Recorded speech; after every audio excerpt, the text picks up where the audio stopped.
국민의힘 이야기로 지금 넘어가 보겠습니다. 국민의힘 선대위 출범을 앞두고 김종인 전 위원장과 윤석열 후보의 신경전 계속 이어져 왔었죠. 오늘 오전 두 사람의 모습을 잠시 보시죠. 어제 만찬에서 구체적으로 어떤 의견이 있으셨던 건가요?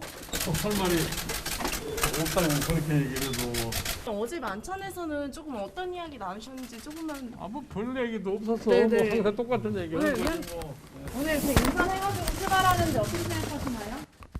이 선대위 구성은 한 번에 전부 마무리를 해서 발표하는 것보다 일단은 기본적인 우리 당 조직과 관련해서 우리 당에서 출발되는 선대위 조직을 먼저 구성을 좀 해나가면서 외부 영입 인사들은 순차적으로 저희들이 상고처리해서 모시고.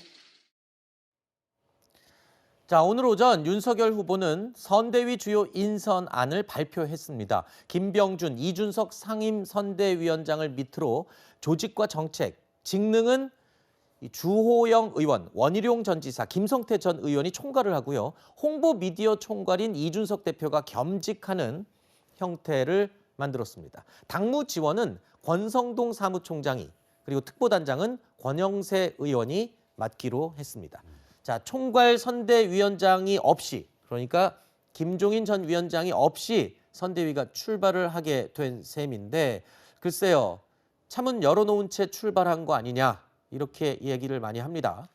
그러니까 사실 지금 그 인물을 쭉 보면, 그러니까 윤석열 후보는 정치 입문한 지 얼마 되지 않아서 지금 대권 후보가 됐기 때문에 어찌 보면 좀 안정감 있는 조직을 원했던 것 같아요.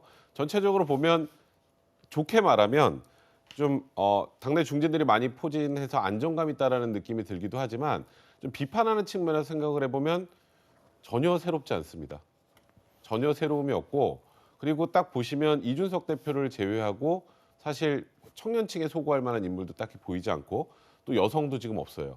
물론 앞으로도 추가가 되겠습니다만, 아마도 지금 김종인 전 비대위원장이 저런 부분을 비판하고 반대하고 있는 게 아닌가라는 좀 개인적인 생각이 드는데, 안정감도 중요하지만 국민들의 눈길을 확 끄는 그 무언가도 좀 필요한데, 그런 부분들은 다소 좀 부족하지 않나 생각이 듭니다. 네. 오늘 선대위 주요 인선안이 발표되기 전까지 김종인 전 위원장을 설득하기 위한 작업은 지속적이고 숨가쁘게 진행이 돼 왔습니다. 어제 분주했던 하루를 저희가 영상으로 정리해봤습니다. 보시죠.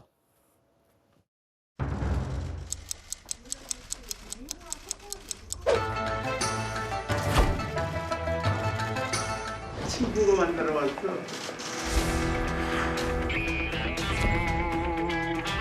그러니까 선대위원장으로 오셔서 역할을 해달라는 말씀을, 부모의 말씀을 전달했고.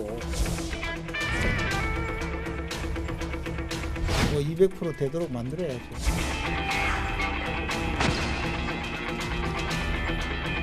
힘든 무슨 나는 아침은 뭐 과일 조금 먹고 그러고 나오니까. 워낙 뭐 피부가 좋으셔가지고. 그러니까.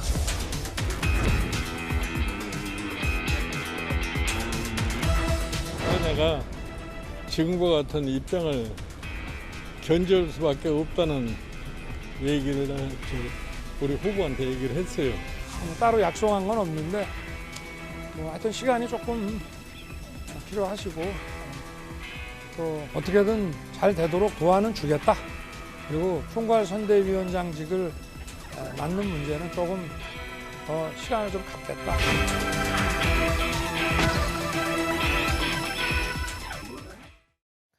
이종찬 전 국정원장과 권성동 사무총장, 거기에 김재원 최고위원까지 나서서 김 전 위원장을 설득하는 작업에 나섰는데, 자, 오후에는 윤석열 후보와 김종인 전 위원장이 직접 회동까지 하면서 막판 협상 타결에 기대감이 모이기도 했습니다.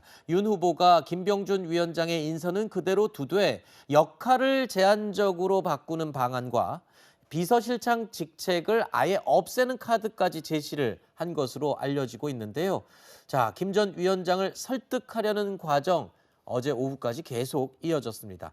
윤석열 후보 입장에서는 김종인 전 위원장 영입에 상당히 공을 들였다, 뭐 이렇게 말을 할 수 있을 것 같은데, 끝끝내 김 전 위원장 이 차 출발할 때 함께 탑승은 하지는 않았어요. 어떤 구상과 이 생각을 갖고 있는 걸까요? 저 두 가지가 완전히 해결이 안 됐다고 보는 거죠, 본인 입장에서는. 그러니까 김병준 전 비대위원장 지금 상임선대위원장을 맡고 계시는데 이분 같은 경우에는 아마 김종인 전 비대위원장 입장에서는 아예 직책을 없애거나 네. 아예 외부로 빼거나 이러길 바랐던 것 같아요. 근데 이제 그 윤석열 후보 측에서는 아무래도 역할만 좀 제한하면서 그 상임선대, 왜냐하면 이미 최고위까지 통과해서 결정이 된 사안이에요. 근데 후보가 또 물론 김종인 전 비대위원장을 모셔오는 게 중요하다 할지라도 그걸 뒤집는 건 모습 자체 모양새가 이상해져요. 그러면 그럼 후보가 권한이 뭐 어디까지 있느냐 이런 얘기도 있어요. 또 상황 논란이 또 나올 수 있고 이런 여러 가지 논란 때문에 윤석열 후보 입장은 그걸 되돌릴 수 없는 상황이거든요. 근데 그걸 지금 요구하는 걸로 보여요. 그러니까 역할만 제한한다는 것이 무슨 의미가 있냐? 그 자리에 앉아 있는데